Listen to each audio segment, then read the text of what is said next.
live now.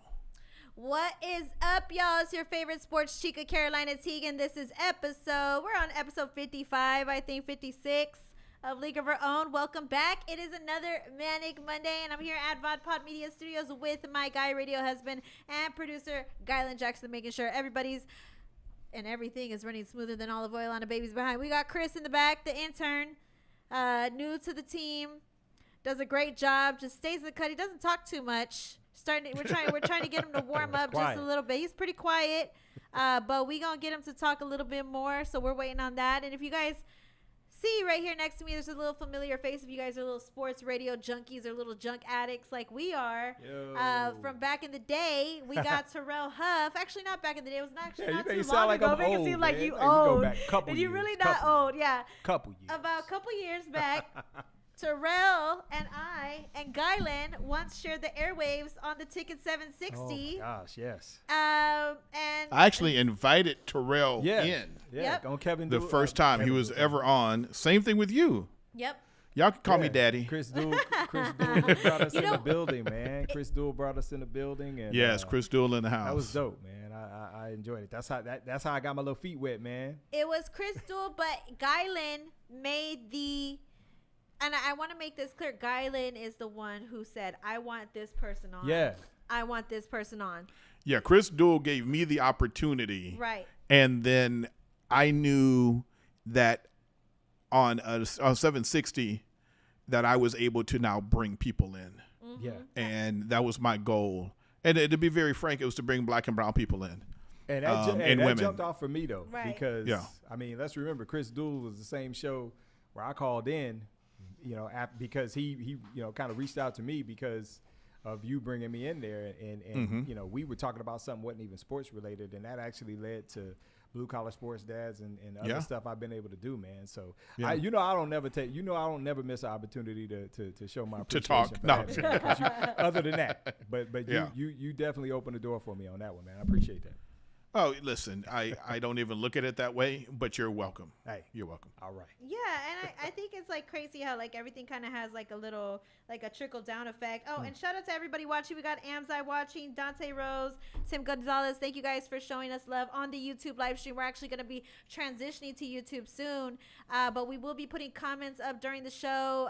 And Maximo trying to. Thank you, Maximo, for tuning in.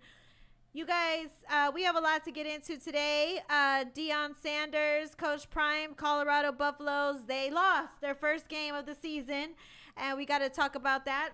Terrell's a huge Niners fan, wearing his Niners gear. Yeah. We're going to be talking about the Niners if you guys are into the Niners and whatnot. We're going to be also talking about a whole bunch of stuff. It's going to be a lot of fun, so let's just get into – oh, you know what else we talk about? The Bears suck. Hey, come on, man. And we're talking about Victor Wembanyama as well. So let's start with, the thing that I've been seeing all day on social media. Okay. Victor Wembanyama. Oh, Lord. Yes, yeah. And, Gylan is unhappy with this topic. No, I'm unhappy with the Spurs fans that give a damn. Hey, look. Hold on. Wait. No, I think we Spurs fans should give a damn because a lot of people have not missed an opportunity to tear down Victor Wembanyama for clout. This was a pure clout move that grabbed the attention of all Spurs fans, and it needs to be addressed. There was a gentleman on social media, on Twitter to be exact. His name was Main Event JP's JP_Mira Bueno. He's a sports podcaster. And he saw a video. He's a sports podcaster? He is a sports podcaster in the city of Houston. Oh, wow. Oh. He's not a regular. Already he done lost cool points from me because he's in the city of Houston. He covers Houston Dynamo. Okay. And what's a Dynamo? I think it's the soccer team. It's the soccer team. Football. The FC. So he covers soccer. He covers soccer. And he has a comment on basketball. And he has a comment on basketball, absolutely. Okay. And he said, you said you could get the photo up or not, right? We don't have the photo. No, I didn't get the photo up. So I wish I could show y'all the photo, but it says it's a video of Victor Wembanyama at the Rue Pub in San Antonio. The Rue Pub is a bar off of 281, and it is owned by a nice gentleman there. His name slipped my damn mind right now, but the gentleman is nice. He owns the Rue Pub, and Victor Wembanyama pulled up in a cowboy hat, a big white T-shirt with his tall ass, and he walked in, and they served him a Topo Chico, and he allegedly drank lemonade. He was offered shots. He said no. I've never seen a Spurs player drink in public. I made it clear I've never seen a Spurs player drink in public. A lot of people chimed in and said, I've never been to the club where the Spurs are drinking. Actually, you know what? I'm not a snitch. Okay, I'm gonna Hey, start but with Topo Chico is top notch. I never realized how good it was until I had one I think like Very maybe true. a month ago. Very true. You know, like Topo Chico is I like the good. grapefruit one. You had a grapefruit one? That's the one that I like It's really better. good. That's the Yeah. one that I like because the original rock one with is it, the grapefruit one is where it's at. Now, do you dress it with lime? Nah, because when I drink them, I'm drinking them at work at my job that I won't say where I work at because I don't think they'll let me do it. But in the cafeteria at my job, they got like everything. So they got the Topo Chicos in there. So I'll usually get one sometimes. Like if on Fridays, I like to get a salad because, you know, I'm usually kind of working off of Thursday night football and I'm kind of half drowsy. So I'll get a salad so I don't eat too much and get tired at lunch. And I'll usually get a Topo Chico with it. Yeah, so Topo Chico is really refreshing. Yeah. It's not my not personal favorite, but it's still good, Yeah. and it represents Mexico. Yeah. And it's the bubbles. Yeah, the bubbles. See, people, like bubbles are underrated because what people don't understand is them bubbles take away from the fact that you're not getting all that excess sugar. Ooh. See, it's a See, hack. I didn't know that. It's a hack. Yeah, Yeah, that's a I hack. don't even That's think a, about the sugar because the bubbles. so is that why you think Wemby was drinking one then? I think so. Yeah. He was preparing himself because in a couple of years when he's ready to drink, Topo Chico might do it for him. He might not have to have them drinks. I mean, just saying. And I don't expect Wemby to drink at a bar. Yeah, I mean any sports like it's like I can only think of like 3 Spurs in the 30 some odd years that I've been following the Spurs. I can only think of like 3 dudes that I could envision out at a bar drinking. Danny Like, Green. Danny Green was always at Club well, Rio. because Danny Green was at that I thought you weren't a age. snitch. Well, not with the current But Spurs. wait, that but motherfucker Danny ain't Green playing was no about more. that I life, can snitch though. on Like it. Danny Green was about that life. He is a New York guy, so he was about that life. I get it. So yeah, I could see him. I could probably see Dennis Rodman back way back, and then I maybe saw Dennis. like, I've seen Dennis out drinking. yeah, and then Jack. Come on, man, Steven Jackson. Like I could see Yep. Steven Jackson in the club with a cup full of little, with something a little purple, little might be pink. George Hill too. George Hill back George in the Hill, day. yeah, I would okay. see him at the club. Okay. But the current Spurs, I'm not going to snitch on them. Now, all these snitches came out and they said that, a lot of the Spurs drink. Okay, if they want to Wait, you're drink. insinuating that you know things. No, I don't When know you say things. you're not gonna snitch, you're No, I'm not insinuating gonna that you snitch. know things. No, what I'm saying is if I did see something, I'm not going to snitch. Oh, okay. So if I see Wemby at a bar and I see him take a shot, I'm not going to be like, I saw Wemby at the bar taking shots. Okay. Now, if he had a bad performance, but this is the off season. Now, this is the off season though. Right. And he could, if he wanted to enjoy a drink, what's the big deal? So let's get back to what this guy says. The guy JP that covers Houston Dynamo. Why you gotta keep bringing up Houston? Go ahead. He said, so San Antonio is okay with serving minors now. Couldn't be my city. That's embarrassing if you ask Oh God. Okay, hold up. I want to Isn't say it- something right quick. Houston been in their feelings ever since the draft lottery Yeah, that's a fact. when That's a fact. they said picking number 4, Houston Rockets, Yep. and Rimby was like. Like Yep. at that point, they've been in their feelings ever Ever since. They've really since. been in their feelings since Manu blocked, James Harden. But the point is, they was really in their feelings, and everybody from Houston ain't had nothing nice to say ever since. Like, look at that. Come on, bruh. Yeah. That's just hate for the sake of You hate. could tell they were really triggered because originally Houston fans were sad that they didn't get the number 1 pick to get Wemby. Now that sadness turned into anger and bitterness because Wemby's made it clear he wanted to go to San Antonio. So now they're picking him apart any chance they get. Oh, They're sure. even picking him apart because he's sitting at a bar drinking a lemonade and a Topo Chico. This man can fold himself up into a large suitcase. Have y'all seen how flexible he is? Just keep his name out y'all mouth. Secondly, guess what, man? Tell you what. I'm going to hold out a Wemby doll. I want you to point to where Spurs fans hurt you, Houston fan. Like, stop. Yeah, It's ridiculous, y'all gotta man. It's keep. getting out of hand. And I'm not saying this is all of Houston, because there were Houston people that came in and they said, "Hey, you're embarrassing us. Can you please stop this?" Yeah. But this guy, JP, did this for clout. He was wrong. He was dead wrong. Okay, so hold up. Carolina, if we know they're doing it for clout, why are we talking about him? Because I'm going to give him the clout that he wants. I mean, I'm just speaking for the city. I'm just speaking for the city when it's like ridiculous for people to pick apart an athlete for sitting at a bar. He has no drinks in his hand. He's enjoying his time with the locals, and you're criticizing him for that.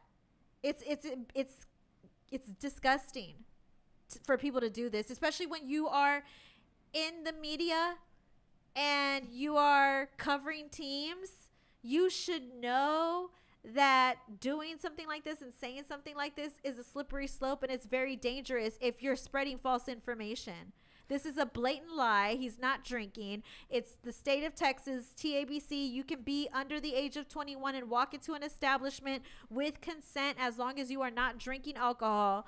And for somebody to use their platform when they cover a sports team to spread false information about somebody when it's clear in a video he is not drinking, that is a slippery slope, and it should be addressed as such. I already told this person I didn't agree with them. The city has to, and this is very, very dangerous. Why is it dangerous? It's dangerous because you're spreading lies. Spreading lies isn't okay. So how do we stop spreading lies? We condemn them. We condemn them. I condemn you, JP, and anybody else who's making it seem like she condemning this man. Well, at least you didn't put his government name out there. I mean, it could have been worse. I would have put his whole government if he had it up, but he doesn't. So because then you just playing. See, then you right there. You down in the weeds with him. If Wemby did have a drink, how would you feel? The biggest concern I would have, and a lot of this would depend on what you see in this situation, because let's be clear, it's timing. Like right now, the Spurs undrafted him. They trust him to be out and about all over town. I mean, he was out under I-35 at the little sports park joint they have over there. I apologize because I know there's a real, from what I read, there's a really cool dude that runs that whole setup. Mm-hmm. But he's out there shooting hoops like with Manu, like they in the city. He's a part of a long legacy, he will be a part of a long legacy of Spurs players that are out there, like in the city. Like there's cats in other sports cities that once the season is over, you don't see them. Mm-hmm. You don't see them out and about. You don't see them at the wing spot. You don't see them at, whatever the equivalent of Rue Pub is. There are a lot of cities, sports cities, where you do not see these players. Mm-hmm. Give me my check. All right, bet. I'm going back home to wherever I'm from. This is a situation where he's carrying on a long legacy, we're talking about years. Again, I've been here since '89, and it's very similar to the way it was back then. You saw the Spurs in the community. That's what this man is doing. And, and at Rue Pub on top of that, it's like he didn't pick some bougie place that he could have gone to. You know what I'm saying? Like I'm sure he's had his share of that. But he didn't pick some bougie place to go to. He went to a place where Spurs fans gather to watch games. Right, you know what I'm saying? Right. So for me, I think it's okay. I mean, you cover a soccer team, my guy. You probably, trying to get your little weight up a little bit in the social media world. I understand. I don't have a big social media presence, but I also don't, troll 19-year-old 7'5", future NBA Hall of Famer. So, hey, man, I understand. You got to do what you got to do. But come on, bro. Yeah, and final thoughts on this. Gylan, I need your final thoughts. I don't think much of it. You lie. It's just you're right. You're right, listen, though. I want to hear what you have to say. I got you, though. He hitting it with real the talk. Yeah. He hitting it with the. Sorry, my video's not coming up. That was some technical difficulties. He hitting it with the Forrest Gump. That's all I've got to say. No, about it's that. just. I feel you, though. I feel you with the silence. I feel you. No, I like it's this. Just so much more in life. Yeah, sure. And I think when we feed these trolls, that they become bigger trolls. And his point, he took a picture, right, and he posted the picture. Now, I can find a picture of his mama on social media and post his mama's picture somewhere and make up something about his mama and say, like, your mama should have swallowed you and then make you a meme. Hold up. You know what I'm saying? Wait. Wait. I'm just saying, like, those are the type of things you can do, and they're detrimental. And this dude, he commentates for the Dynamos. He couldn't get media clearance at the WWE match or the wrestling match where Carolina was hanging with Booker T the other day. Can you dig it? Like, sucker. And we're talking about this dude. It's kind of like when they write an article like Twitter was pissed off, right, and they find the comment, and then he's got like 18 replies. Carolina posted the first video of Wemby and has gotten somewhere over 8-9 million views total across all platforms. That's major. That's somebody who does something. This dude is weak. And if he's married, so he's saying, hold up. If he's married, if his wife stops going to the bar, he'll be divorced. Tim Gonzalez says, Wemby wants to hang with the San Antonio people. Let him enjoy himself for the season start. See what that man Yes, just said? I did. I heard what he said. That man. That's like you wake up the next morning, you sober. I think that's just a really roundabout way of saying this is beneath you, Carolina. Yeah. And you should, It is. carry on with your life. That is what he's saying. That's exactly what he's But saying. he just said it in only In a a way really that Guy nice Jackson way. can say. Because when he tells me in a mean way, I can take it to heart. Right? Right? Yeah. Yeah, she be getting upset. I kind of like how you talk without us seeing your face. It feels really like Zordon. Let that man have his y'all- anonymity. I don't know if y'all ever seen Power Rangers. Yeah, say that? Anonymity. I'm an actor. I get paid to say something like that. Zordon from Power Rangers, he would talk from the sky to the Power Rangers. You do kind of look like Zordon. And you kind of look. Zordon was bald too. Just like if y'all are if you funny. blur it. Okay. Christopher Summer says, honestly, can't worry about what that man said. See, y'all are That right. man. Y'all are right. That man. We gonna call him that man from now on. That So man. shout out to that man for giving us our first segment. But now we got to get into some other stuff too. Amzai said he's here to hear me rant about the Bears. He wants me to pop a eye vessel or something today. Deion Breathe. Sanders. And Deion Sanders, by the way, I told Gylan this back before we started the show. If you guys don't know, Deion Sanders, Coach Prime, could commit murder and Gylan Jackson would have his back. Gylan Jackson would be his defense lawyer because there is nothing that Coach Prime could do wrong in Gylan Jackson's eyes. Cut the bull junk and give me one of them chicken wings. Is that a fact? Or Y'all ain't gonna get that reference. No, there's a are you? lot that he can do wrong, right? What reference Ain't is nobody that? gonna get that reference.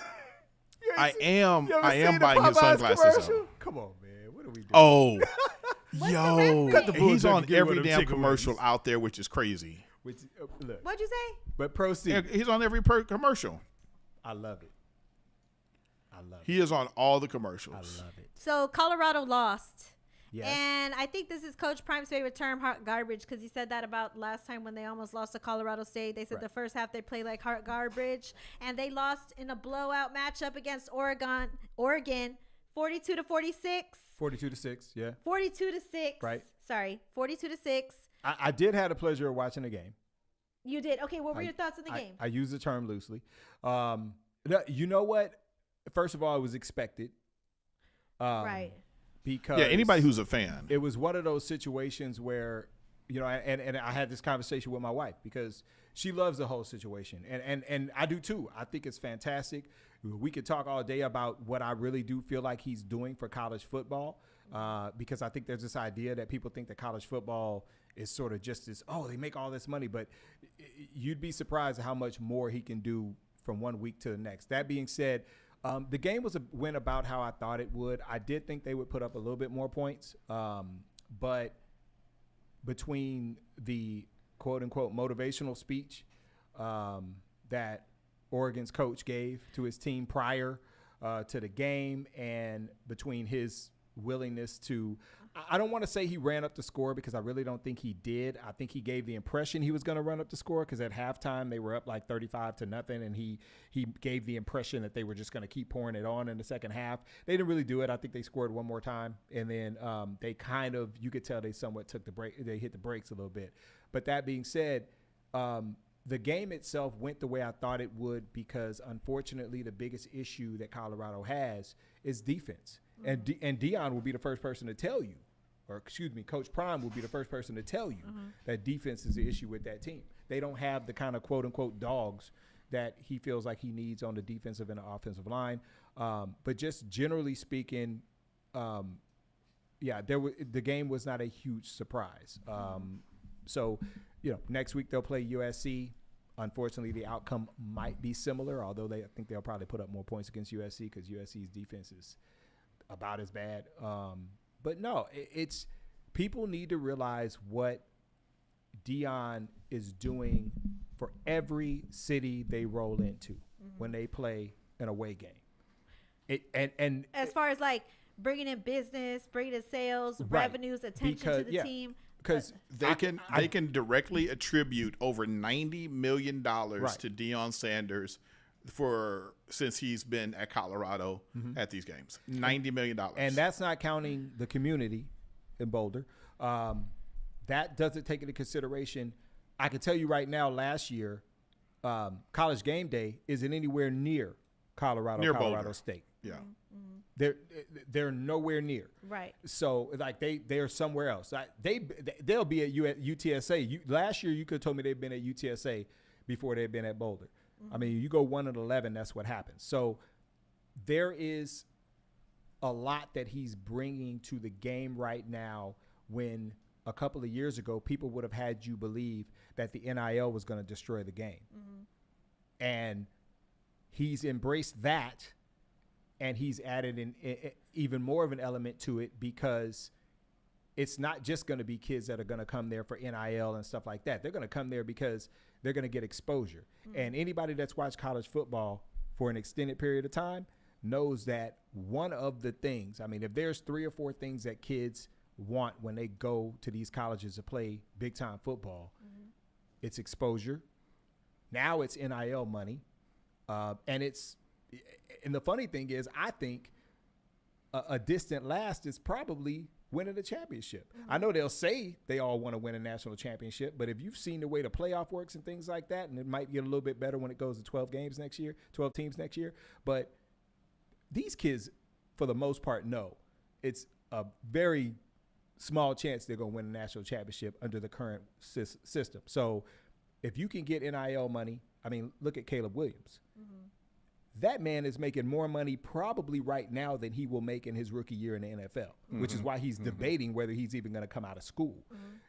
You wouldn't have been able to keep him in school 10 years ago. So Dion is doing a lot, and I don't want to act like he gets all the credit, but he's going to, I think, he's going to end up creating this new breed of coaches. They will not all be as flashy as him. They will not all be as out in your face as him, but they will change the way that they recruit kids. Right. And the NCAA can admit it whether they want to, but he's going to change the way things are done. And a lot of it's going to be something that we may never even see until it's actually put in act and it's, actually happening. You're going to see a lot of coaches doing stuff they probably wouldn't have been doing 10 years ago. Well, but can they? Yes. And that becomes a question because Dion is very unique in what he's doing. Facts. But they don't have to be him. Now, speaking of well, unique, I think they do. Because they're not a coach. They haven't played. They're not Nick Saban, So how are you going to recruit when you got one of the most electric coaches? Well, it's the rigidity. Out there. It's the rigidity that these coaches have had over the last however many decades. It's like they're so rigid in the way that they recruit kids. They're so rigid in the way, in the type of kids that they go after. Well, now they're going to have to change it up. I'm not saying they got to come rolling up in there with a pair of gold sunglasses on and a cowboy hat, and a pair of J's on. Like, I'm not saying they have to do that, but they have to realize that they have to understand what these kids are interested in, and they have to step back from this whole like, well, you still hear Saban saying stuff like about the NIL, like under his breath kind of, and you still hear him, you still hear these little comments from some of these coaches about, well, it's flashy this and flashy that. That's going to go away. Yeah, I agree. That's going to go away. They're going to start catering to what these kids like. Now, Coach Prime said something that I thought was powerful. He said that Oregon coaches did a good job preparing the team, Then he said people around the country will say this is what they needed to humble themselves. The loss against Colorado is what he's referring to. We weren't arrogant. We're confident people. Our confidence offends their insecurity. And that was bars to me. Talk about that. Yes. That was bars. I love that. And also, he did address the rumors about, the Oregon coach, Dan Lanning, had said they're fighting for clicks, we're fighting for wins. Coach Prime said, I don't say something just to say stuff for a click, despite what people would say. I've never seen Coach Prime saying stuff to get clicks. He just says things that capture people's attention. And Guyland was saying that this is the biggest story in sports. In sports. Still. Yeah. My husband also says that too. This is the biggest story in sports right now. Coach Prime. And JC brought up something that this also runs across my mind too. San Antonio, because I like to bring in San Antonio sometimes. San Antonio, the Wemby effect, $500 million that Wemby brought in, the Wemby effect is low. If Coach Prime has a $90 million impact to Colorado. So who has a bit bigger impact? Because you said $90 million to Colorado, and then the Wemby effect, $500 million in San Antonio. No, it's two different sports. But when it comes to the effect across the nation, who has a bigger effect right now? I say the biggest story and the biggest person is nobody bigger than Coach Prime. Or do you think that Wemby has a more powerful effect on sports media than Coach Prime? I will say Coach Prime because of how big college football is. I will say Coach Prime because you can, and I talked about this a few minutes ago in regards to how you bring kids into the building, right? If you can say to me, and I really could care less, I'm 47 years old. If I think it's a good idea, I think, you don't have to be 20 years old to think this is smart. But if you come to if you call my house, or you come and sit on my couch and you want to recruit me out of high school, and you say to me, we could take all the normal stuff, the obligatory stuff that college football coaches say when they go to a kid's mom's house and sit down on that couch and say, I want your son to come play with me. But when you can say, did you see that game against Colorado State? Guess who walked us out on the field? Lil Wayne. Guess who was down on the sideline? T.O. Offset. Wu-Tang. And the funny thing is, it's like these kids know who those people are, and the fact that, and a lot of people say, oh, that's superficial stuff. That doesn't mean, it does mean something, because the best coaches in college football have trouble bringing kids in sometimes because they don't relate. and this dude is relating. Yep. Even if it's by proxy, even if it's by, hey, these people remember me, they're artists, they're actors, singers, rappers, and they remember when I was out playing ball, and now they want to come be a part of this, even if it's just for one game. Oh, Tim Gonzalez also said The Rock was there too. And The Rock, come on, man. Was there too. The Rock was on College Game Day. That's wild when you consider the fact that College Game Day, back when The Rock was playing college football, didn't even mention his name. Mm-hmm. That's wild, man. So, like, this is where college football, college sports really, if you talk about basketball and football, probably are the two biggest ones. This is where it is, man. And you can't be rigid and sit back and say, oh, we don't need all that. We'll come out and win, and that'll make the difference. It's not going to make the difference if you get to a point where you can't get to these kids, because social media and it's changing these kids' outlooks every day. And NIL is right there with it. I'm just saying, man. And we got some comments in regards to who has a bigger effect, Wemby or Prime. Joel had a comment. He said Saban doesn't like the NIL deal because it doesn't benefit him. But Joel also said Wemby is a worldwide phenomenon, though. Michael Figueroa says it's Coach Prime. He's bigger because the fact that he doesn't have to play to bring in money.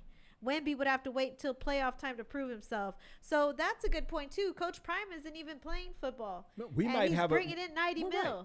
The answer to that question between Wemby and Coach Prime might be different a year or two from now. Right. Yeah. So when Wemby's going to bring in an extreme amount of money. Right. To the NBA Right. as a whole. There's no sure. difference. There's And he's brought in a lot of money to San Antonio specifically. Yeah. And so, Right. which is a team that was at the bottom of the basketball standings last season. They were at the bottom of the barrel, and you have Wemby just get drafted, and the valuation goes up $500 million for a team. So that's already big on its own when it comes to a player perspective. Hold on. Just to correct a little bit, they're saying it could go up $500 million. We don't know until he steps on the court. I think you could be I pretty think he could do confident that if you made that plus bet. more. I think he But we know what Coach Prime has done. Right. I correct. feel you, We have yeah. the facts. We of know what Coach Prime Well, is. and it's a continued effect with Coach Prime as well, because remember that's throughout the year. That's just to this point. We know he's brought in that money. By the end of the year, and I was saying this to you earlier, Gylan, by the end of the college football season, that number could be close to $1 billion. Dante Rose says, Coach Prime means a lot. Seeing Wu-Tang, Cameron, and others to the game is special. Tim Gonzalez says, when Warren Sapp was there too. Benjamin Vidales also says, I think Wemby's bigger because he's international, but it seems like since the Vegas incident with Britney, Wemby's laying low. But Coach Prime wants the spotlight because dudes know he can deliver. So, Gylan, who do you think is bigger? Coach Prime, right now at this moment, Coach Prime, The only people talking about Wemby is San Antonians. Nobody else is talking about Wemby. Well, and people in France. Period. Yeah, unless despite the Britney incident, like as far as national headlines. Nobody right now in this moment. Right. I can't go back a month. Okay. Right now in this moment, nobody's talking about Wemby. Nobody's talking about basketball. Everybody is talking about the Colorado Buffaloes. Right. Period. In the story. At the moment, yeah, I got you. In this moment. Now, who's going to be bigger in a year? Unless Wemby takes us to the playoff and it's still good. The biggest story right now, you let the Colorado Buffaloes finish like 10-3 or, 9-4. Yeah. It is going to be the biggest because Dennis, what the hell? Coach Prime is doing it his way. Sure. He was a great player, and it looks like he's going to be a very effective coach at this moment. You can't say that about anybody else in college sports. Nobody else had the impact on the NFL and Major League Baseball that Dennis Rodman, what the hell, that Coach Prime had. Right. Nobody. And so we're seeing something literally that has never been done before. Yeah, I agree. We've seen Wemby. We've seen the Wemby story. I think, and it's kind of like compared apples to oranges at the end of the day. Sure. But it was a good question. I mean, JC had a good, it was like comparison between the two. I don't know if that's what he was trying to do. Right. But it's a good conversation because, like, who can bring in more what? And it's good for everybody at the end of the day, whether it's San Antonio, Sure. Colorado, whoever. But nothing right now is bigger than Coach Prime. Check this out, Carolina. Well, 60 Minutes did 2 episodes on Coach Prime within a year. That is unheard of. Right. at Especially for sports. And that's Two different Tim schools. Gonzalez just said that too. 2 different schools. Yeah. 2 different schools. Yeah. He turned around 2 2 different programs. Right. I mean, and I think he's like a unicorn, honestly. He's a unicorn type of athlete, and I'm glad he's getting his flowers and being recognized on a national level. I think it's one of those situations where I think Wemby's going to have an impact that goes well beyond the United States, and I struggle to believe that Deion's impact is going to go beyond here. In America, in the United States, when it comes to college sports, we're going to be talking about Deion for however long Deion chooses to do it. So Wemby, we're going to be talking about him. People Possibly in China are going to be talking international. about him. Yeah, I agree. Yeah. France, Japan, everybody going to be talking about Wemby. Like, there's going to be people tuning in to NBA games in France this coming season at whatever time in the morning it is when the game is on. So Benjamin Vidal says he disagrees. Taylor Swift and Travis Kelce are the biggest story right now in sports, not Coach Prime. The Swifties are in full effect now. Not Swelsey. Speaking of sports teams, sports fans, I want to know everybody's opinion. You guys that are watching, listening on the live stream, thank you guys for tuning in. Who is the most annoying sport, or who is the worst sports? The most toxic. Toxic, yeah. Who is the most toxic fan base in all of sports? And I would like for you to give your thoughts, Terrell. You're the guest. Who's the most toxic and why? I'm going to avoid the obvious answer to this question. And I'm just going to go with Philly. They have been toxic going back decades. So I'm going to go with Philly. And my 1A will be the Cowboys, just because y'all just can't get out y'all own way. But Philly, I think, is just, when it comes to just physical violence and the things they say about opposing teams, Philly's probably the worst. Dallas Cowboy fan, y'all just trip me out because y'all just crying in the beer over like regular season losses, and it's like, y'all calm down, man. Like, it's gonna be all right. So yeah, I gotta go with Philly, man. Okay, why did you say the Cowboys?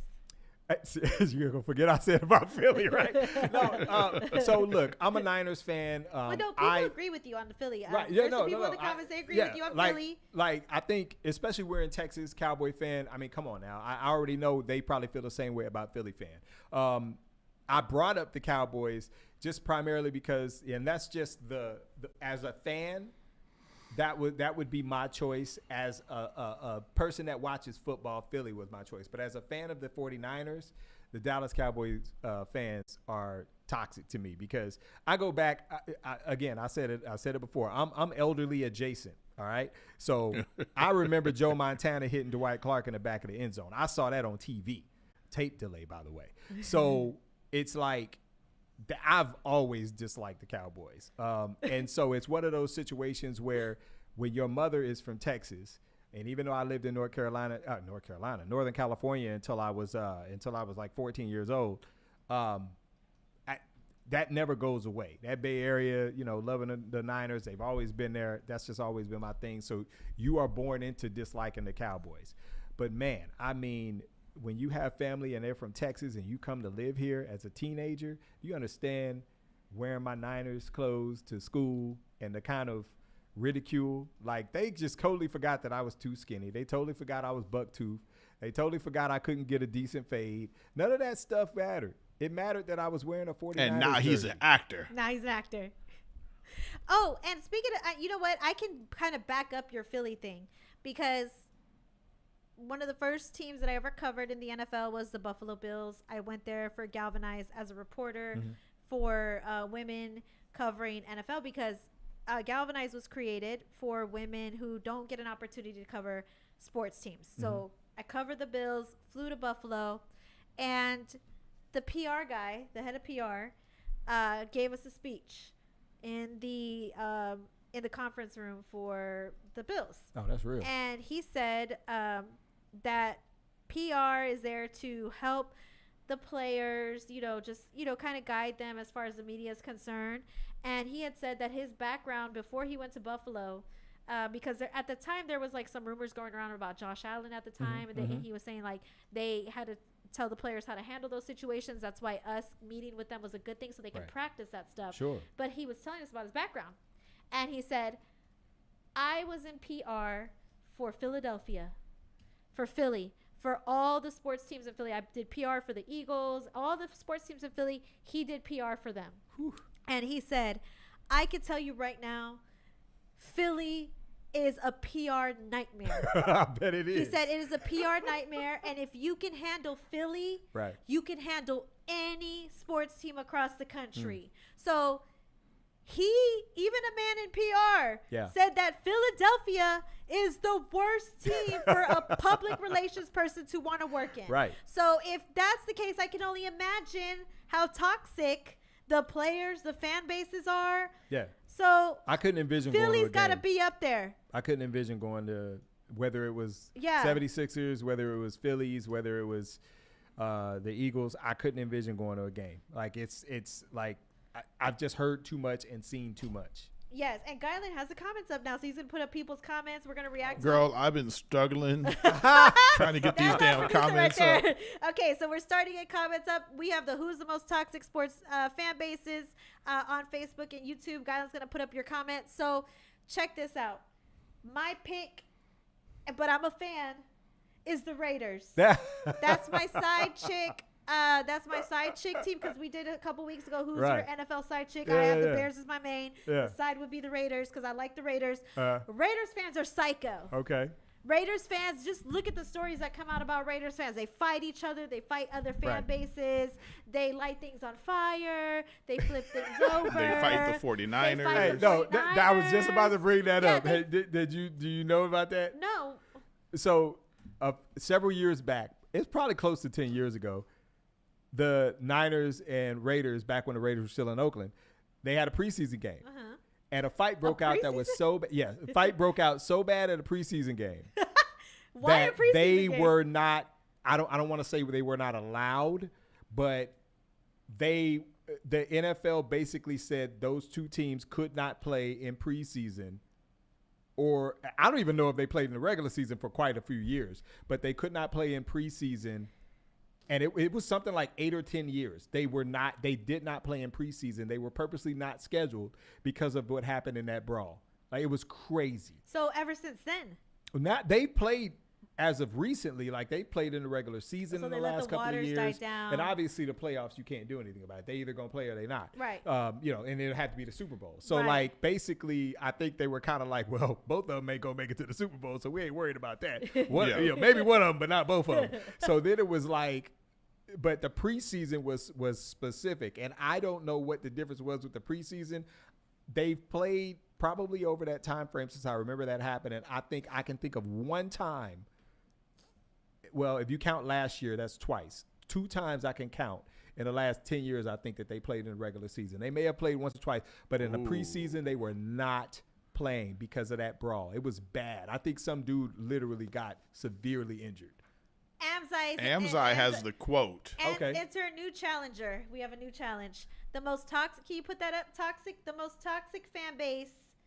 Can you put that comment back up about Amzai? Okay. Enter a new challenge. The most toxic fan base increasingly could be any fan base Colorado is playing against. There you go. So. I like that. That's a good one. That's where it is right now. That's a good one. Everybody's being toxic against Colorado right now. That's where it is right now. They're taking their shots at Colorado, and that's a good one too. I would have to say, most annoying fans. Most toxic fans, not most changed the annoying, because you gonna say Cowboys. Annoying. Yes. Cowboys. Okay, toxic. I'd have to go San Francisco. In the cheap seats. Ain't no in cheap the cheap seats. First seats, of all, y'all ain't all no, up there. Ain't no cheap seats in San Francisco, bro. First of all, if you ever been to Levi's, ain't no cheap seats, my guy. So I would have to go Philly. Yeah, Philly. You always see disgusting ass Philly fans. I mean, they threw snowballs with batteries in them as Santa Claus, bro. Oh, God. Come on, Oh, bro. God, yeah. I mean, dang. Okay, now Justin Fields. People are saying you should be benched. The Bears suck. They're currently 0-3 right now. They lost to the Chiefs. Chiefs are a great team. But the Bears are now 0-3. And there doesn't seem to be anything positive to look forward to for the Chicago Bears, especially somebody like myself. I've been at my wit's end for a long time. In the past 13 games, the Chicago Bears defense has given up no less than 25 points. It's been a dumpster fire at that organization for the past week on its own. Their equipment got stolen, over $100,000 worth, out of their field. Somebody broke in, super ghetto, stole all their crap. Then Alan Williams gets fired for an undisclosed reason, their defensive coordinator, but it was very abrupt. And so there's just things happening left and right to the Chicago Bears organization that shows me that this whole entire organization is incompetent, and the fish rots at the head. It starts at the top.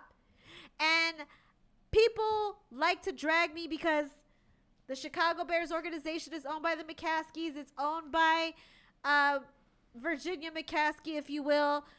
And George McCaskey is the head chairman, CEO, whatever the hell you want to call him. He's the guy that's running things. Basically, like he's running stuff. Virginia's just sitting back. He's running the stuff. He's the grandson of the legendary Papa Bear, who George Halas, who owned the team. And everybody on the board of directors is a McCaskey except for 2 people. So nobody seems to be making any type of changes anytime soon. And everybody's playing Ryan Poles, Matt Eberflus, Luke Getzey. Alan Williams has already been fired, been cut off at the head. What? But what I want to know is why the hell have they not, the McCaskeys just absolved themselves of anything football and just removed themselves from the situation as a whole. They had to hire. Why would they do that? Why would you? Hold on. Let me just say this. They had to hire somebody to come in as a special hiring person because they knew they couldn't do it. So they hired somebody else to do it for them, and they still got it wrong. They hired the wrong person to hire the right person. Hold up. So you telling me that there is a team in the National Football League. The organization is run by a family. Yes. By an owner. Right. That just basically keeps his family members and everybody around him, and they don't really want to hire anybody that knows a lot about football. And why does that sound familiar? This sounds like the Dallas Cowboys. Oh my God, there it is. Yeah, you know what? This is how the NFL ownership circle of hell works. People buy a team, and then, hey, guess what? And you know what? The Niners, by the way, although they've had success recently, that business plan, they followed it too. It just so happens that we got lucky, and Jed York kind of knows how to step out of the way and let his GM and his coach and the other people that were in the organization do their thing because they know football. But therein lies the difference. You can't just rest on your laurels because this is a historic franchise. When you say Chicago Bears, people know NFL. When you say Dallas Cowboys, people know NFL. Pittsburgh Steelers, so on and so on and so on. Some organizations do it correctly and some don't. The problem is that if you just basically think, well, this is mine, and I'll run it how I want to, that's just not how it always works. Sometimes you need to bring in a mind that knows football and knows how to put a team together and just step back. Step back and count your money. And that's the problem. Sorry about here. the Carolina. And the same thing happens with Dallas, and people say, well, they've won 12 games for the last 2 years. Guess what? That's okay. But in the NFL, let's be realistic. Nobody's talking about you unless you're in the NFC Championship, AFC Championship every year, going to the Super Bowl and doing things of that nature. And the first thing they're going to look at if you're not consistently doing that is your leadership structure. Right. If you're not making the right hires as an owner, as a GM, that's going to come back to bite you. You can pick players day in and day out. You can trip over a good player. Trust me. The Niners know. Mr. Irrelevant hasn't lost a regular season game yet. You can trip over a good player. There's nothing wrong with Justin Fields. Nothing wrong. The man ran for damn near 1,200 yards last year from the quarterback position. There is nothing wrong with Justin Fields. You need to put things around him to complement his style of play. Otherwise, you shouldn't have picked him in the first round and made him your quarterback. Right. And there are people in the front office that are not willing to do that. And that's the problem. That's it. That's where it is with the Chicago Bears. They've got players in place. They may not have guys that everybody knows, but they've got professional football players in place. Like, these are guys that should be able to win 7 or 8 games. Right. Yeah. And look, let me just say this real quick, because people are starting to turn on Justin Fields and say, I really don't trust in our quarterback. And I've heard this same song and same dance over and over again when it comes to the team that I love. They did it to Jay Cutler, even though his offensive line wasn't the greatest. They did it to Mitchell Trubisky, and he was. No, he was trash. And he was trash. Well, he wasn't properly. He was not properly developed, and that is the issue that we're starting to see with the Bears organization. That they do not know how to properly develop their quarterbacks. They are the only NFL franchise that cannot produce a quarterback that has passed over 4,000 yards. That's true. I mean, even McMahon, I think, they just leaned on the defense way back in '85. So, No, because they were known for their defense, because they were the monsters of the Midway. They're the only team in the NFL. So that says something about the Chicago Bears as an organization as a whole, that they cannot develop their quarterbacks properly. And I'm not going to be gaslit like some people are trying to gaslight me into saying that this is a problem. Why you look at me when you said it? Huh? Why you look at me when No, you said I it? looked at the I'm just camera. playing. I looked at the camera because a lot of people try to gaslight me and they say, I don't know football. I don't know what I'm talking about because he's made a lot of plays that aren't the greatest. I understand that. But even he threw out a hint himself. And he also last week, the dumpster fire, besides all the Allen Williams getting fired and them breaking into, Justin Fields said, my goal this week is to say F it and go out there and play football how I know how to play football. That includes thinking less and just going out there and playing off my instincts rather than say so much info in my head and data in my head and clearly just going out there and playing football. He's telling everybody what the problem is without telling everybody what the problem is. But well, he flat said coaching. But the other thing is no, he came out. I mean, he tried to walk it back. He walked it back. Come on, man. We can read between the lines. Hey, what you said the first time, homie. The other thing is this. How much you want to bet that's the same exact thing he said last season when he went off and he was getting 100 yards running the ball every single week? Right. Like, because that didn't happen until the mid part of the season. Yeah, he probably said I'm over it. So all I'm saying is, I bet you that's basically where it kicked in. Like, yo, bro, this is what's winning games when we're winning. But he winds up. But listen, it's Carolina. Put your headphones back on. You were talking to your mom. We could hear you. No, you could hear. The audience couldn't hear. They couldn't hear you. But I know. You just keep on talking. I can't walk and chew gum. She can't multitask. Yeah, I can't. Don't throw a piece of gum in her mouth. She may fall out the chair. I got you. Terrell did it like a pro. I was like, yeah, you just keep on. Exactly. Somebody talking in your ear, you just keep on talking. I'm talking like I be acting stuff out there. Yeah, Terrell, you couldn't even tell. Terrell could, if you watch it right now, you could not Terrell. Look. Terrell nailed that because Guyley was talking, y'all, side note, Guyley was talking to his mama the whole time. I don't know what the hell he was talking to his damn mama about. Probably about what his mama gonna cook him for dinner or some shit. Your mama, first of all, no. That's what you do for your family. I love Mama Jackson. Tell her I said hello. I should have said tell her I said hello too, but I could hear. Listen, anyway, what were you saying about Justin? At some point, first of all, he's a good quarterback. Right. Yeah. And he needs more around him. Right. But at some point, as a fan, you got to let it go. Or find a new fan base. Because you're going to be miserable. It's kind of like being a Detroit Lions fan. Or now being a Dallas Cowboy fan. Every year, the Dallas Cowboy, we should just call them literally the blue ball fans. Because the Cowboys never finish. Why you always coming with the one-liners, dog? Why are you so Cowboys fans? You better watch. See, I just want to say, you scared? No, you scared of Cowboy fans. I'm not scared. You scared? Yes, you are. You scared of Cowboy fans. You play nice with them. No, I don't. I'm not scared. You play. Yes, you do. You always play nice with them. When I put on this I don't have shirt, a problem with the Cowboys. Listen. They never did nothing to me. They're not in my division. I don't care about the Cowboys. You don't like them just because you don't. When I came in here with this shirt, because I grew up in Houston. When y'all two did it, y'all saw this shirt. Y'all thought I was gonna be the one. No, not at all. Y'all thought I was gonna be the one giving the Cowboys that work. You hear me? You hear this right here? Not at all. Because San Francisco is professional. They know how to talk to Cowboy fans. No, actually they don't. And let me just say this. No, because they're not going to be slobbering all over the microphone. Oh, Cowboys. Oh, my Cowboys. Oh, my Cowboys. You know how long I get so sick of hearing San Antonio sports talk radio people talk about the damn Cowboys fans all the time. Cowboys fans are rented. You all a rented fan base. Y'all don't have a team. Your daddy didn't have a team, and your daddy's daddy didn't have a team. So y'all chose the Cowboys because somebody told y'all to.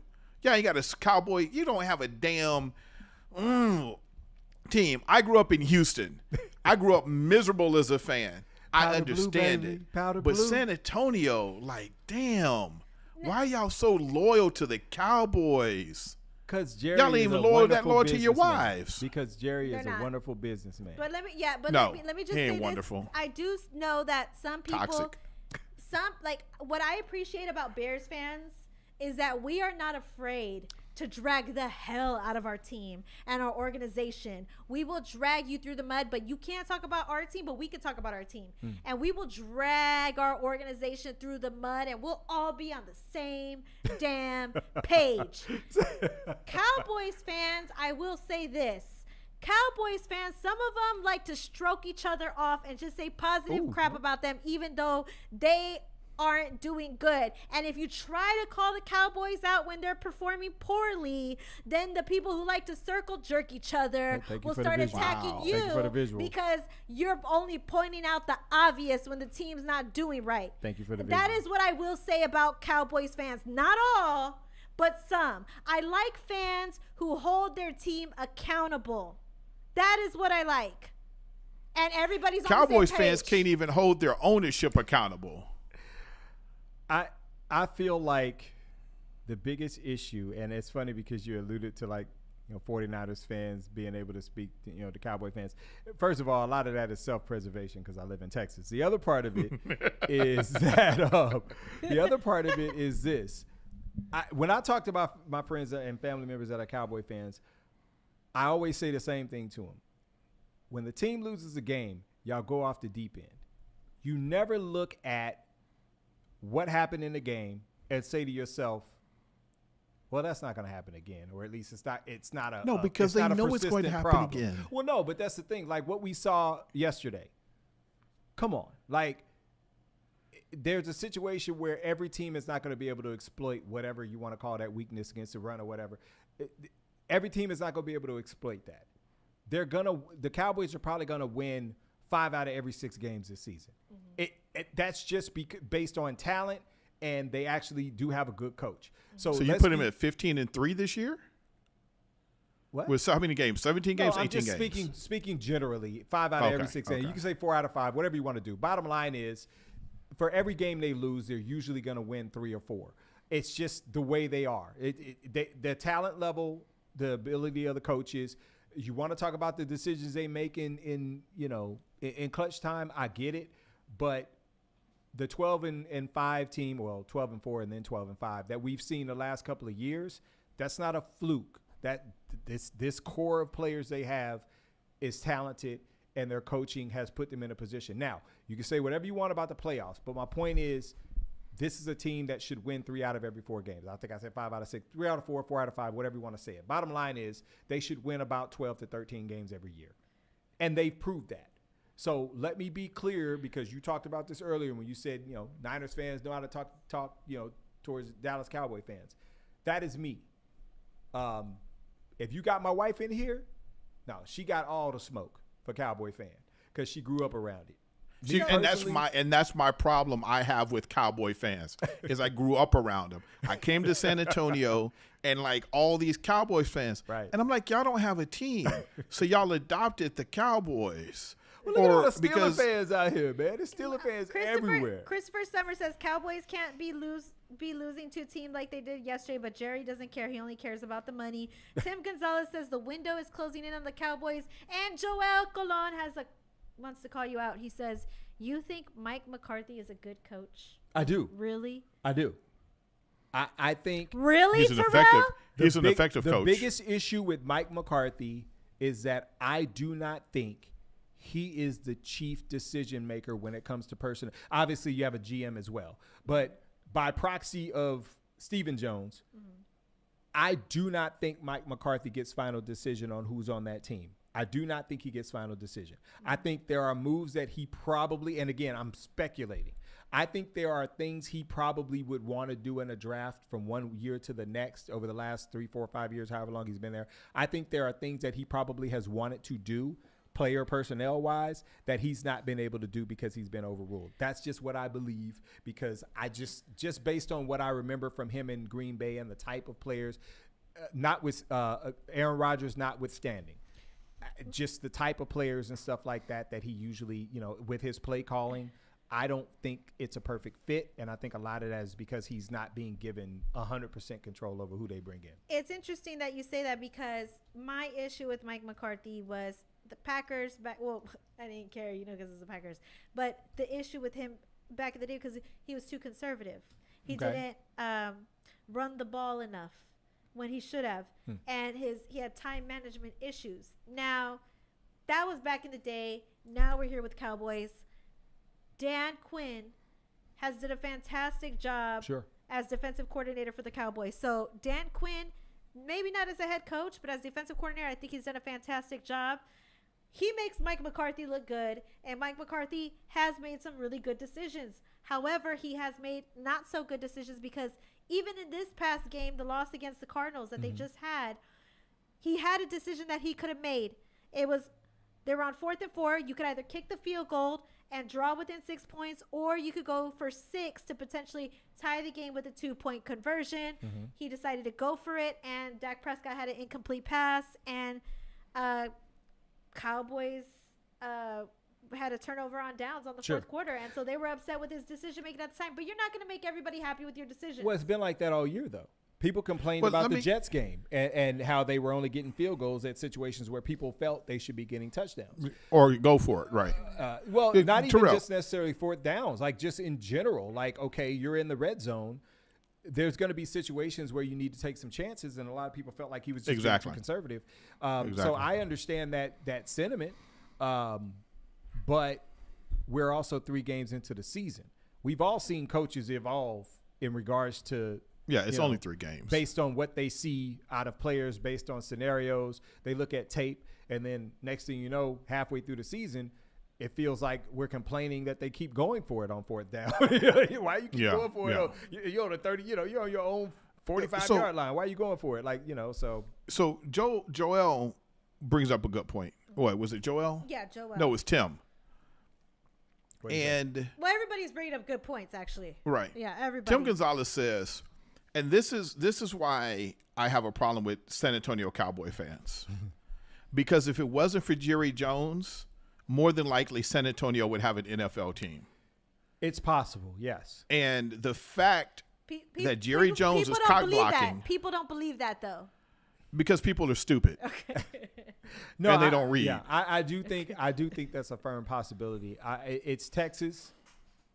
Period. It's one of the larger cities in Texas. When you look at the map of like how they can, where their fan base is, the majority of Cowboys is all of South Texas. Well, sure, they don't have a Yeah. choice. And then the Houston Mexicans are Texans loyal. Just Houston Texans. Houston. See, here That's you it. go. They don't have a No, choice. Mexicans are loyal. Mexicans are extremely loyal. We are loyal. Like I am so loyal to the Chicago Bears. Sure. For what? For what? Because you're And Mexican. I'm Mexican. Well, Because I'm fucking Mexican. It could just be that's what That's you a grew true up with. stereotype. Mexicans are loyal Familiarity as is a shit. big deal. Like, I mean, think about it like this. I'm not a Golden State Warriors fan. I grew up in the Bay Area. They were there. They were there at one of the most iconic times for that franchise. Run TMC. I was in middle school. Run TMC was it. But I mean, that was crazy. So, but I never became a fan. I could have been a Lakers fan. Yeah, I wasn't. I could have been a Clippers fan, although that would have been depressing. But I wasn't. So what were you a fan? I moved to San Antonio, and it felt like I had a closer proximity to the Spurs when I went to the first Spurs game I ever went to. It just It felt does, yeah. intimate. Yeah. It felt like they were part of the community more so than anything I saw in Northern California with any of the teams there. I used to go to Oakland A's. We used to sneak into Oakland A's games. Like, I mean, that was – and I'm still a fan to this day, even though I don't get to watch as much baseball as I like, because I remember going to the parking lot at the Oakland Coliseum to go get Ricky Henderson's autograph when he used to drive a gold 300 ZX. That was the most gaudy car I've ever seen in my life. And he had a Jerry curl that would, like, literally – I mean, it was crazy. But, like, he was Deion Sanders before Deion Sanders. Put it like that. Yeah. I mean, Yeah. I remember all that stuff. So I understand the loyalty to that because there's a comfort level. You remember things from your childhood or from just being a young person and seeing things, whether you went to or a being game or beat whatever by you your did. parents when the Cowboys lose. Come on. And then like you got this Doing too toxic much. relationship. You're doing too much, my You got a guy. toxic Oh, my relationship You have a with God. trauma your bond. Cowboys. Yeah, I have a Too trauma much, bond. bro. My good memories are sadly turning into trauma Yeah. bonds with the Bears. Yeah, exactly. It's Well, like because- a cycle of depression. Because we process it differently as adults. Okay, quick hit. Your team, Uh-huh. the San Francisco 49ers, Right. 3-0 3-0. They were number 1 last week in the NFL power rankings. Okay. They are still number 1 in the NFL power rankings. Earned it. Do you think they have the potential to be at the top of the NFC conference? Yes. Let's see their upcoming schedule. I'm going to read you their upcoming schedule. They got the Cardinals coming up October 1st. That's their next game. Always a tougher game than you would think. Yep. They're going up against the Cowboys after that. In the San Cleveland Francisco. Browns, Or the in Santa Clara. Vikings, the Bengals, the Jags, the Buccaneers, the Seahawks, and the Eagles. Then they go back to the Seahawks, Cardinals, 49ers, Washington Commanders. It seems like a pretty... That's a 13-4 team all day. Yeah. That's a 13-4 team all day. That seems like they could get past that. Yeah, no, I think the Cowboys game is going to be incredibly tough. We always have trouble with Seattle in Seattle. I'm not worried about LA in the least because we go to their stadium and we fill up their stadium with our fans. So I ain't really worried about LA. And, you know, I look at those games that I just mentioned, and those are really – and Philly because they got to play Philly, I think, in late November, early December, something like that. So off top of my head, those are the 4 games that I feel like those are 4 games that I'm really worried about. I don't care what anybody's saying about the Cowboys. As a Niners fan, I can still sit here and tell you the Cowboys can go into San Francisco and they can win that game. I don't think they will, but they can, especially because they get up for the 49ers. They may not want to admit it, but they get up for the 49ers, especially when you consider the fact that they got their asses shuffled out of the playoffs for 2 years in a row at home and away by the 49ers. So trust me, they'll be up for that game, and it really won't make a difference. Any other injuries or nothing, whatever it is, they're going to be up for that game. So that's that's a game the Niners definitely are going to have trouble in. And then Philly, like I mentioned, in that Seattle game. And there's going to be one other game in there where they're just not paying attention or they're not locked in and they could lose. So, yeah, I see that as a 13-4 team all day. And the NFC Championship is definitely a possibility. Now, when I look at the current standings for all of the NFL right now, I think the 49ers, they're number 1 for a reason. They can do that because they're a very strong team. They're 3-0. NFC, when I look at it, is kind of like, I feel like it's the weaker of the two between AFC and NFC when it comes to even quarterbacks. Right. I would have thought that the Eagles would give a run for the money for the NFC for the 49ers. And they still may, yeah. They still may. However, I mean, even their defense is missing 3 key players. Yeah. And that might be a potential issue depending on how the rest of the season fares. But the 49ers look really strong to possibly at least meet the NFC conference champion. Just the way things go. I mean, I know this is early predictions. We're in week 3. But right now they're looking good and they're number 1 for a reason. I feel like if any team out of the whole entire NFL could give them a run for their money, it's going to be the Dolphins. The Dolphins. Just real quick, they Eagles really up right now, they 25-3. Busted the Broncos' ass. Yeah. 70-20. And oh, by the way, side note, Broncos got 20 points. And the Chicago Bears play in Denver.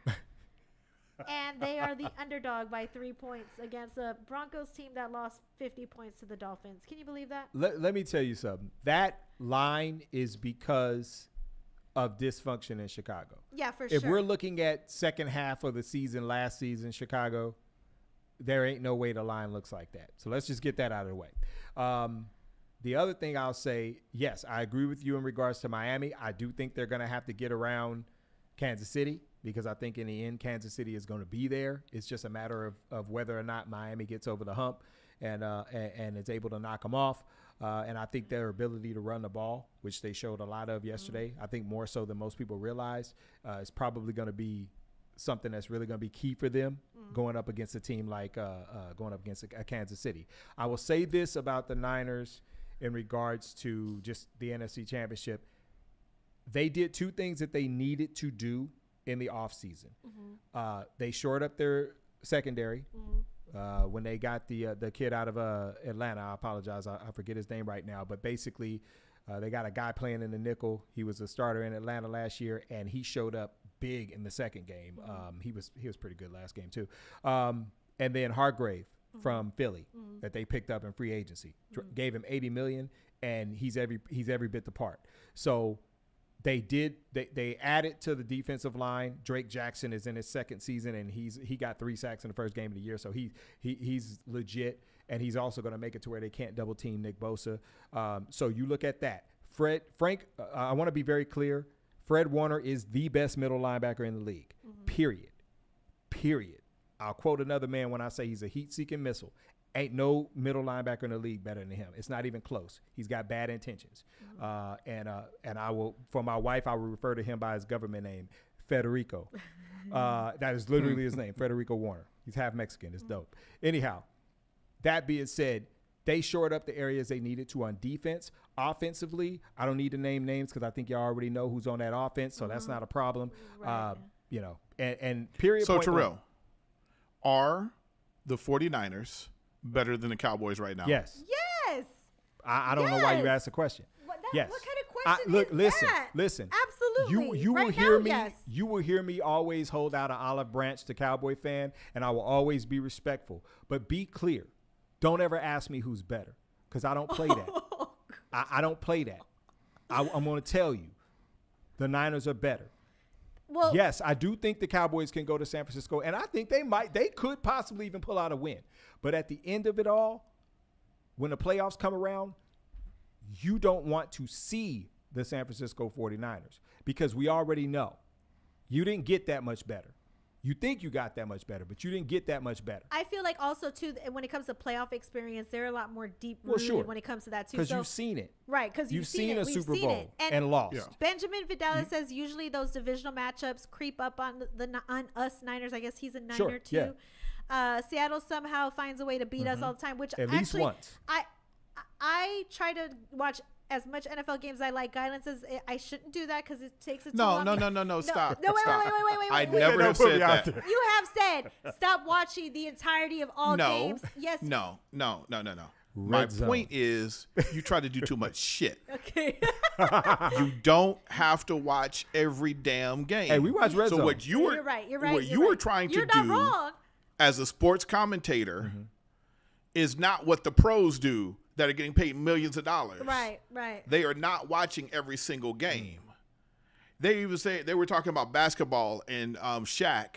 They say Kenny Smith say Shaq be DJing and playing around. Yeah. Well, that's Kenny what he- Smith is watching one game. They don't even know what Ernie's doing. Yeah. And Charles Barkley is doing like 10 or 15 different things. because they have rings and they have experience. Well, and but when I lack Ernie's- in that, I gotta watch the games and But Ernie- bring up my knowledge. Wait, the reason why I said that is because I will make it a point Right. to watch the Niners versus the Seahawks. Sure. Because aside from Bears and Packers, Niners and Seahawks Well, sure, it's battle is huge. fun to watch. Right. It's huge. It doesn't matter who's playing. It's always, at least the last 10 years, it's always like high drama. It just is. You literally, I mean, it doesn't matter if it's Russell Wilson. Doesn't matter if it's Geno Smith.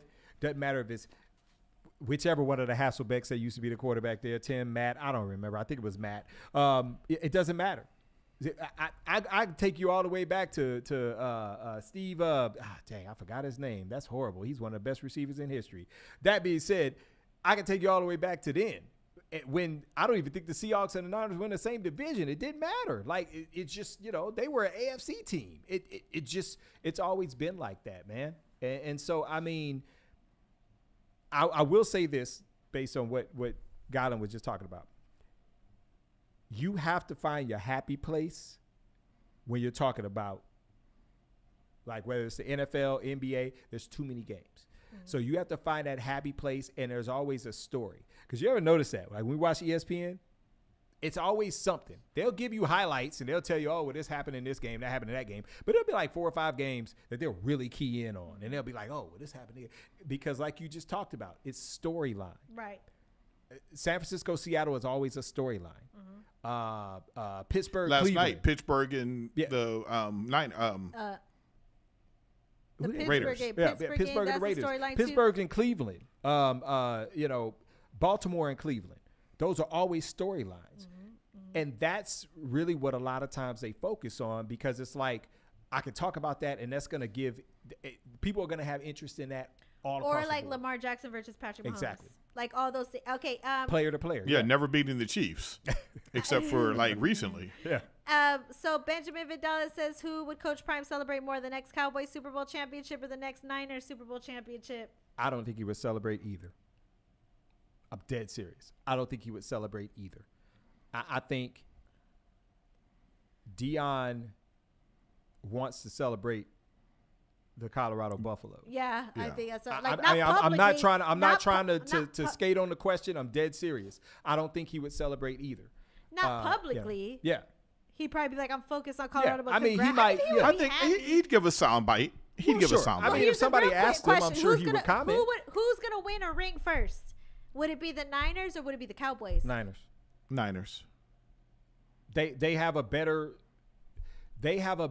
organization, overall organizational leadership in place. Like anything can happen. But if you're like just everybody basing has it on ego. what you see. Yeah, everybody has ego and pride. From the top down, if you look at what you see, you would expect that the Niners would have the best chance right now between the two teams. Well, you guys, that wraps up League of Our Own tonight. We got to make this quick, but man, Terrell, it has been a long time since we've shared the microphone with you, and what a treat to have somebody who is a football fan, a diehard Niners fan. Yes. Something different is what we wanted, because I always talk about the Bears. He's always talking crap about the Cowboys. Having a Niners fan be objective and talk about the Niners, somebody who's been on sports You weren't radio. objective. I was. Hey, no, if you ask me a direct question, I'm going to answer. He was being like, he was in the middle trying to I'm going to keep it real. Play back when I said who was better. That's all I got to do. Just watch his eyes. Watch his eyes. Why do I need look, to know? Look at his eyes. Look at his eyes right there. Hey, wait, first of all, I even said the Cowboys have a chance to go to San Francisco and You they could did. possibly You win did. that game. But if you ask me who's better yes, over the course of a season with the ability to possibly win a championship, Niners. Period. that's why I asked that question, Carolina. I really want to thank everybody who watched the show today, because it is Monday Night Football. Had a great time. It's a tough time to have a show, but thank you everybody who tuned in. And honestly, like, this show has a trickle down effect. So everybody who watched today, thank you so much. Like, people watch it and rewatch it, over and over again. For the rest of the week, we're going to be posting out clips. Terrell, thank you so much for coming on. And yeah, this is awesome. You did a great job for somebody who hasn't done sports radio. It's been a minute. I'm a little almost rusty. 2 years. It's been a minute. I know, a little rusty. A little No, I enjoyed it. Great, man. No. I a little enjoyed rusty, it. man. I enjoyed it. He said I it. appreciate you letting me get back out here. And it was fun. And just talking sports, man. I mean, it's something everybody can get together and do, and it kind of doesn't matter what fan base you with, except for the Cowboys. So Sports, I mean, sports radio alumni Terrell Huff in the building. Carolina, before we go, let me throw something real quick. Uh-oh. Okay. Do y'all know who Trey Turner is He about to throw a with the grenade. Phillies? Yeah. Okay. Trey Turner was having a horrible time. They were booing him, dogging him. And one of the major sports hosts, not sports hosts, just a super fan, said, "Let's stop booing Trey Turner. Today we're going to cheer for Trey Turner." He hit an RBI single to break out of a slump of 017. Then he started hitting home run. He stopped his fielding errors because they started cheering for him. And the reason I bring that up is because Amzai just posted something, and this is indirectly. The Cowboys got some bad juju about them. And I think we have to acknowledge that they have some bad juju about them. And Amzai said, if Jerry Jones atoned for that picture, the one that he was looking at, and looking at little black girls going to schools, maybe the NFL guys would allow the Cowboys to win another Super Bowl. Think about how Jerry Jones treated a lot of the issues around social justice. There is something that's not right there. And I remember Dak Prescott coming out of college and being this dynamic runner, passer. He was amazing. And it's kind of like he has been, for lack of a better term and a controversial term, he has been neutered. He is not the same player. And I have seen Dak Prescott. He's a good social person and he's doing stuff in Salvation Army, but he feels like he sold his soul to the devil to be where he is right now. There's something missing in that man. There's missing in his soul, is missing in his eyes. And I think it's the Jerry Jones effect on that team. I could say the same thing for the Bears. Ever since they fired Lovie Smith, their black coach, they have not had a good hire since then, and they were a above 500 team at the time. Yeah. And George McCaskey came into power, and somebody did a whole deep dive on that, and it's a great article since you like to read, Guylan. Allegedly. I'm just kidding. You like to read. There's a great article on it, but, there are things that it's called karma. I'm a firm believer, and I know you don't believe in it, Guylan, but when you do. You always say that. I do believe in karma. You do. She always says, and Guylan, you don't do this. Guylan, you don't read. Guylan. You don't. When you do bad things to other people, eventually it's going to come back to you. I believe in karma. I believe in this. karma. I don't think there's good karma or bad karma. There's karma, because if you believe in bad karma, then you're going to get bad karma back to you. It's just karma. I believe in Let me just say karma, this right quick. Brian Flores wasn't lying. Yo. Look him up. Yeah. And he's still fighting that, by the way. Brian Flores wasn't lying, and he's coaching. I think he's a defensive coordinator. Pittsburgh. In Pittsburgh, right? So where's the Dolphins' karma then? But here's my point. Brian Flores wasn't lying. There is a writer right now that, if I'm not mistaken, is suing, I think, the NFL. Recently, yes. Because he was sort of swept under the rug because he insisted for a couple of years straight on asking Roger Goodell about social issues when it came to, some black writers and things like that. And Jerry Jones was right at the center of that. Center of what? Because aides and people around him heard him say something, and they reported it to this gentleman, and I apologize because I don't have his name right now off the top of my head. But he is a well-known writer for the NFL, sports writer, award-winning and very respected. Mm-hmm. And he's reported. Jim Trotter. Huh? Jim Trotter. Yes. And Mr. Trotter is not somebody that you say, well, his sources are kind of questionable. No. Exactly. And then on top of that, you have to take into consideration some of the other things, like we talked about the picture from Arkansas, of Jerry Jones when he's a 15-year-old, all these things.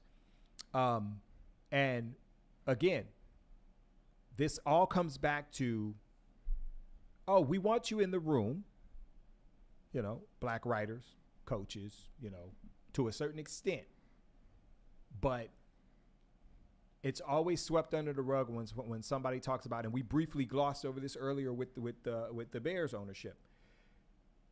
These owners have more pull than people are willing to admit, and when somebody brings it up, it's like Jerry Jones. Well, I'll tell you what. If a black person wants to own an NFL team, I'll carry him on my back across Texas. We ain't asking you to do that, my guy. We're not asking you to do that. Right. We ask you to stop blocking it. Because let's be clear, okay? Magic Johnson, I know he's in on Washington, but I know there's been some past groups like involving Diddy and Jay-Z. Jay. Mm-hmm. I know there's been some groups that, for one reason or another, didn't pass the muster, and I know it wasn't because they didn't have no money. We're not saying that about Jay. We're not saying that about Diddy. And Terrell. So we're even talking about the executives that are part of these teams. That's all I'm saying. And I think the crazy part is, and I didn't mean to make this black or white or race, but it is the bad. We can talk about whatever the hell we want to talk about. No, but it's the bad juju. It's the bad juju around how you do business, on how you say things, on how you act. And I just think the Cowboys, they burned all their juju during the Michael Irvin years and Traegman years. The stuff that they were getting away with, you can't continue living that way. It's bad juju. Look at the era they were in, man. Oh, I know, dude. I really just and I apologize because I'm not on that train. That's just not me. I just believe bad decisions are constantly being made, and egos are the biggest reason why. Come on. This man fired Jimmy Johnson. Yeah. In the midst of winning multiple championships. Because of ego. Because I gotta be the one. I gotta be the one that made all the decisions. You can literally sit back and say, I let Jimmy rock. And look what we got now. This fan base is the way it is because Jerry let Jimmy rock for at least a handful of years and they got it done. I remember when they were 1-15. That was when I first moved here. And I remember what changed when they started whooping my Niners ass in the NFC Championship and in the playoffs for 2, 3, 4 years in a row. I remember all of that. And that was a time where he was somewhat willing to sit back and let other people do what they know how to do. Mm-hmm. I don't know what changed, but that's where your bad juju is.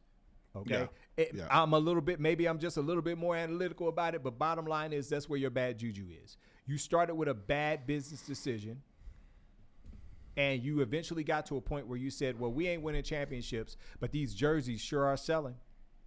I sure am putting on a lot of concerts. And we can actually go back to Tom Landry. Sure. If we really want to talk like stockpiling the bad People juju. Still salty about Tom Landry getting fired. I know. Mm-hmm. People still salty. Ask Chris Duell. He's still butthurt over that. That man talk about that on the radio at least once a week. That man, I bet you got he probably burning some candles right now in front of a picture of Tom Landry. Yeah. People still feeling that, man. I didn't know the dude from Adam. I wasn't a fan at that time, but I remember seeing him on the sideline. I told y'all, tape delay, the catch, the first one. Mm-hmm. I seen all the catches. Okay. In San Francisco. We running long. All right. We gotta wrap it up. That's what I do. But we gotta wrap it up. But I will. Actually, I am gonna look into this racial discrimination. This is such an incredible story. I didn't even know about this. So very, very good words and very, very good show. Thank you so much, Terrell, for coming on. You need Always more a pleasure. black friends. See, you need to stop. Yeah, you're right. I do need more black friends. Say that I didn't know about this shit. I need more black friends that watch sports. What are you saying? Because y'all knew about this shit. Y'all need to tell me about it. Ain't nobody tagged me. Do you realize I'm an insurance adjuster? I got time for this stuff. I know. No, I really don't got time. I'm just looking at rent cars all day. I ain't got no damn time. Terrell ain't got no damn time. Gylan ain't got no damn time. We ain't got no time. Anyways, we're out of time. This is wrap. Thank you guys for tuning in to League of Our Own. See you next week. Bye.